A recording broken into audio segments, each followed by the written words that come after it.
Art. We all like judging it. In fact, if you think the term art stands for a bunch of silly foo-foo hogwash, then ironically, you probably like judging art as much as anyone. You best start believing in ghost stories, Miss Turner. You're in one. This video is my gift to all of you. It's a video designed to help you pull more benefit from the good side of art, and of course, better denigrate the foul pretenders who try to appear more refined and sophisticated. Pretenders like me! It's always been me, the author of all your pain. Anyway, when writing my book Art Attack, where an artist from our world finds her way to a realm where art has magical power, I had to think about what would make that magic more powerful. And I got some interesting findings that I'd love to share so we can all get more excited about human creativity. And I admit, this probably won't be as popular as my other fandom-related content, but, you know, c'est la vie. Think of it as a side quest. Quest? I'm already on a quest. But here's the roadmap. I'll lay down a definition of value so we're all on the same page, then discuss the actual values of art, after which, I'm finally going to analyze Marcel Duchamp's upside-down urinal fountain for the culture. And so, this is a quick discussion of art's value. First off, when I say value, some of you are probably thinking about the dollar bills. What inspired you to build a second Krusty Krab right next door to the original? Money! Which is a great place to start because cash is what's called a medium of exchange, or a wild card that represents any type of value as long as society agrees that money is still worth money. Our single centralized galactic currency just went from being worth 1 of itself to 0 of itself. However, our estimation of value can be wrong. For example, I've slept on plenty of TV shows like Ted Lasso before giving them a try and realizing I was missing out on some amazing stuff. What would you rather be, a lion or a panda? Coach, I'm me. I'm not sure you realize how psychologically healthy that actually is. This is what good marketing was made for, to show the value of a product to people who could use it. Bad marketing tries to create artificial value using shame and fear. It's gross. The lesson is, value is any real benefit, recognized or not. I'm not eating my own. It's really good. And now, when it comes to art, I'm specifically going to talk about these particular values. Art as communication, the materials, craftsmanship, the artist, and finally, the influence on the artists themselves. To keep things classy, we'll also be using a running metaphor of pizza throughout, so let's get started. Stop number 1, art is a form of communication, and we usually measure its worth based on the effect, which can be both personal and cultural. All for one? One for all! The personal effect is like the taste of pizza. When you bite into a slice, do you like it? Or did the comedy show make you laugh? Did the horror film scare you? How did the painting make you feel? My favorite painting is Rochelle Klein Moquet's Galaxy 59 because I'm a huge fan of blue shiny space. I have Steven Universe backgrounds all over my phone, which just goes to show I love that aesthetic. Galaxy 59 might be a big dumb blue rectangle to you, and that's okay. That is one big pile of shit. Because while the personal effect of art is subjective, it's also undeniable. You know whether you like something or not. I recognize the council has made a decision, but given that it's a stupid-ass decision, I've elected to ignore it. On the other hand, art's cultural effect, or how its message influences the wider world, is communal. Like how a pizzeria might bring people together or look so dingy that it lowers local property values. That's the last straw. I'm gonna call my realtor. I was thinking of leasing it with an option to buy. I'm not even gonna do that. This is one of the most important aspects of value because, as I said in my first video, the overall goal of art is to improve the human experience. So, a common positive effect can cover a lot of sins, but a negative one spoils plenty of good qualities. Glad to have your skill set, but we're a team. That lone wolf stuff stays behind. Now, realistically, this can be difficult and contentious to determine. Critics feared the movie Joker would incite violence, but the biggest outburst during its theatrical run was a machete fight at a Frozen 2 showing. I was not expecting that. Which goes to show, communication is art's biggest and most complex aspect of value. And that's without even mentioning intent or purpose, which is a fun topic too. I actually discovered you can split art's intent into 4 categories, which have been present since the dawn of time. And they're what I decided to call the 4 E's. I did plan to make a video on that myself someday, and I'll see if that actually happens, but for now, we'll get back to the show. This story's about me, not him. Okay, you got it? All right, we're gonna move ahead. Sorry to slow you down. Next up, we have materials, and this is one of my favorites. Because your pizza might taste good, it might smell good, but if it's made with E. coli, you're in for a bad time. I could have told you that.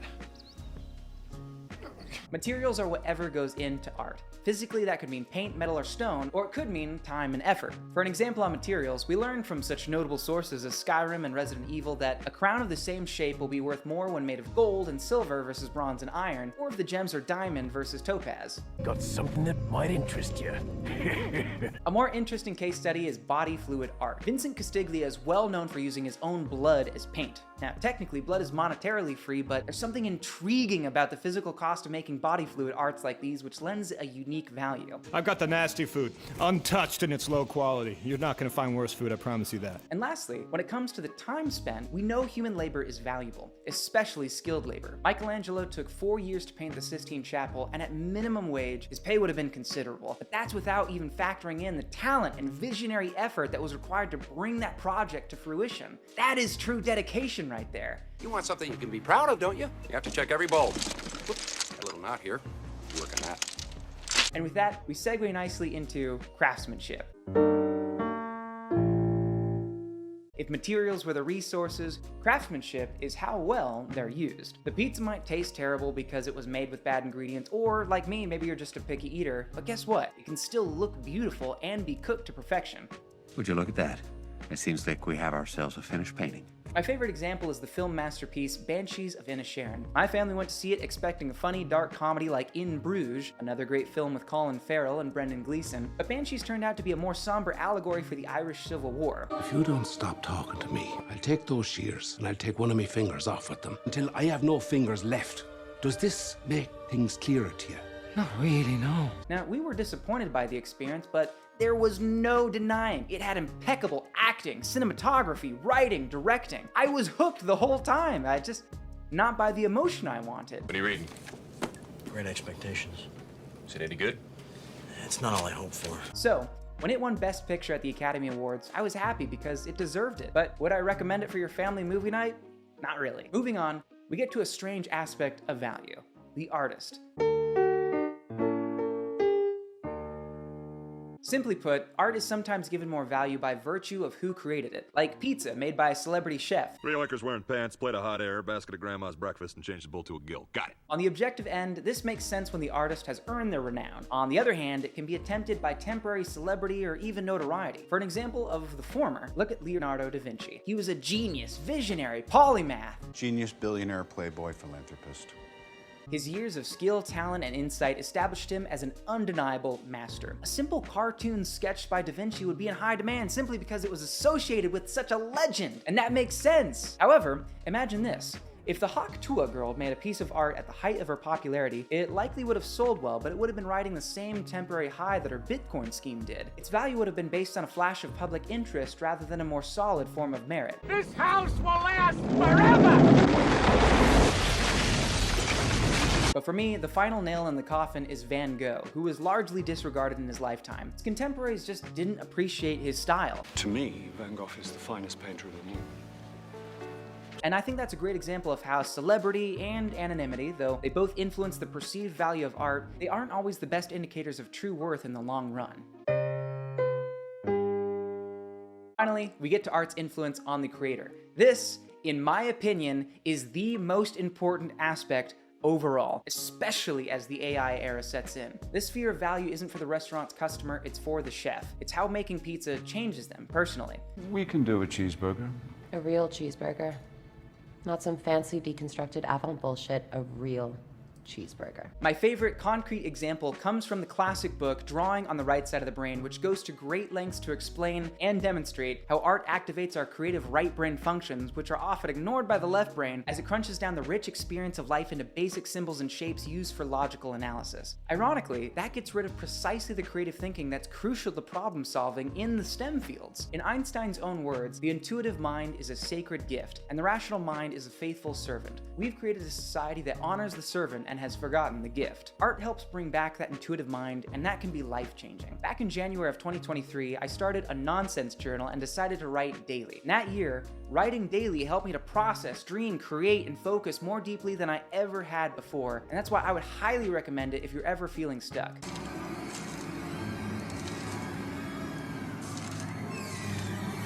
With that, we have finally completed our section on art's value. Its use as a form of communication, the materials, the craftsmanship, the artist, and of course, its effect on the artists themselves. And using these metrics, I hope you can begin to see that when we consider the qualities of AI-generated content and human-created art, there are good things about each. Good, Anakin, good.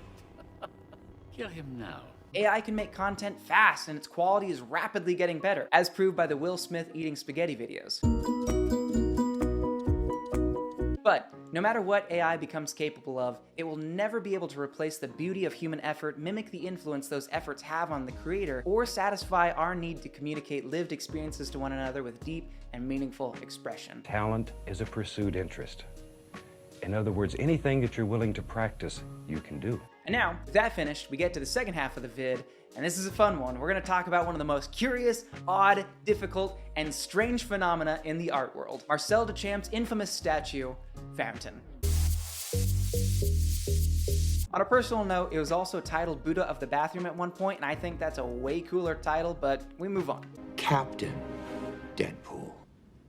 No, just Deadpool, yeah. Fountain was a simple ready-made art piece consisting of an upturned urinal on a stand, and it became a sensation in the 1900s. If you're like me though, just looking at it fills you with disdain or even disgust. But is that reaction actually valid and objective? Well, let's give it a shot, use my metrics, and see if we can't find out.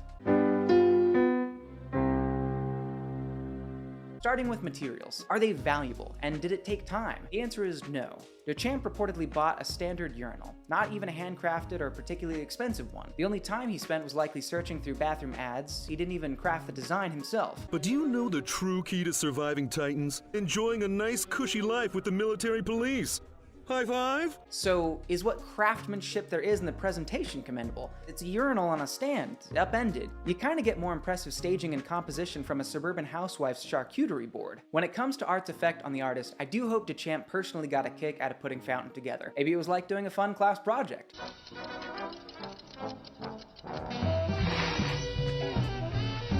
But again, since art's effect on the artist is a personal value and not one that we as the viewers are supposed to understand, we kind of have to move on from this one. Time to go mobile. So, how about fame? Was Marcel Duchamp a prominent figure for weal or woe? Credit here, he was not. He was a member of the Society of Independent Artists, but most of his works before Fountain were largely unnoticed, so no points taken there. But that finally brings us to communication, or art's effect on others. Now, while I don't like it personally, Fountain certainly made a splash on the art community, and the story of how is a little bit intriguing. See, Marcel Duchamp's early artwork was honestly quite good. I like Sonata. Look at that! I'd hang that in my home. But shortly after he created a promising piece called The King and Queen Surrounded by Swift Nudes in 1912, he released Bicycle Wheel, and that started a string of ready-made art pieces which are found items displayed as art. He claimed it was a rebellion against aestheticism, which is focused on visual engagement, and instead wanted to make cerebral art from the mind. Sometimes my genius is... it's almost frightening. In Duchamp's own words, if you take a Campbell soup can and repeat it 50 times, you're not interested in the retinal image. What interests you is the concept that wants to put 50 Campbell soup cans on a canvas. Now, that sounds good, but one, why can't art do both? Both is good. I think there are plenty of visually captivating pieces that are intellectually engaging. For example, H.R. Giger's biomechanical works are extremely captivating, and they explore the relationship between men and machines. Also, why did Duchamp say put 50 Campbell soup cans on a canvas when what he did was the equivalent of buying 50 Campbell soup cans and putting them on a table? Painting 50 identical Campbell soup cans would take some serious effort and skill. John is a man of focus, commitment, sheer will. And finally, displaying an object designed by someone else and saying it's your art because you submitted it to the show feels to me like it should be a violation of copyright law. But I'm no legal expert, so... Get on with it. Yes, get on with it! As expected, most of his ready-mades received no attention, but I gotta give Duchamp credit, he was persistent. And in time, clever. He made his move in 1917 when the Society of Independent Artists held its first art exhibition. Marcel Duchamp said he was going to submit an art piece called Tulip Hysteria Coordinating, which sounds like a badass 90s anime. The piece never arrived because, for all we know, it never existed. Duchamp's real submission was the anonymous Fountain, a urinal signed with the pseudonym R. Mutt, referencing both Mott Works, a sanitation manufacturer, and a comic strip, Mutt and Jeff. Fountain, at the time, was accepted by the show because Duchamp paid the submission fee, but it was relegated to a quiet corner of the show after debate over its merit. Duchamp then withdrew from the society, claiming that his work had been suppressed. I'm a state of violence inherent in the system! Help! Help! I'm being repressed! Bloody peasant! Now, following that stunt, a Dadaist art movement editorial called The Blind Man somehow, and I have no idea that could have happened, caught wind of the story and published, among other things, this gem. Whether Mutt with his own hands made the fountain or not has no importance. He chose it. He took an ordinary article of life, placed it so its useful significance disappeared under the new title and point of view, created a new thought for that object. I'd like to note, if you take this idea to its natural conclusion and any piece of art is given value based on the choice of the artist regardless of skill, time, cost, or intent, things break down pretty fast. And when everyone's super, no one will be. But that said, others took up the blind man's story, sparking a massive debate, and when it finally died down, Fountain had built a reputation on that contention, which allowed Duchamp to sell copies of Fountain to various art collections because the original had been lost. Too bad. So, what's the final word on Fountain? Well, according to Duchamp and other supporters, Fountain deified the artist by giving value to the art's intellectual rather than retinal impact. And that, of course, is likely the point where the average human being looks at the art community and decides, we will never understand you. So, here's my response based on the hopefully more objective metrics that I discussed. I think it's clear that Fountain's value lay solely in its ability to affect cultural discussion, which itself was the product of an engineered event. Because, as I said, art doesn't have to be solely retinal or intellectual. It can both bewitch the mind and ensnare the senses.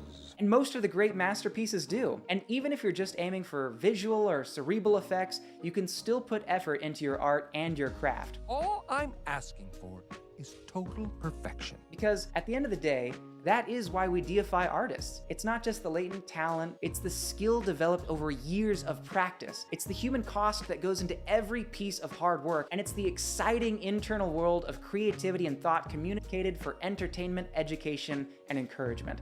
It's enough to make a grown man cry, and that's okay.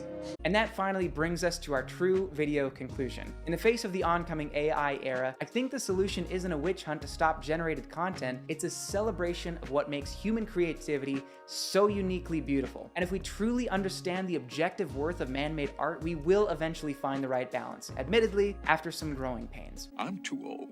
That's not true. There's nothing you can't do. I hope the goal is something that we can all look forward to. This was a long one to write and edit, so thanks for giving a watch. If there's anything that I forgot or that you disagree with, I would love to hear about it in the comments. I am nervously excited to read them. And of course, if you liked it, please do give the video a like or a follow. But whatever the case, I appreciate you stopping by. It's been a pleasure, and until next time. Medicine, law, business, engineering, these are noble pursuits. But poetry, beauty, romance, love, these are what we stay alive for.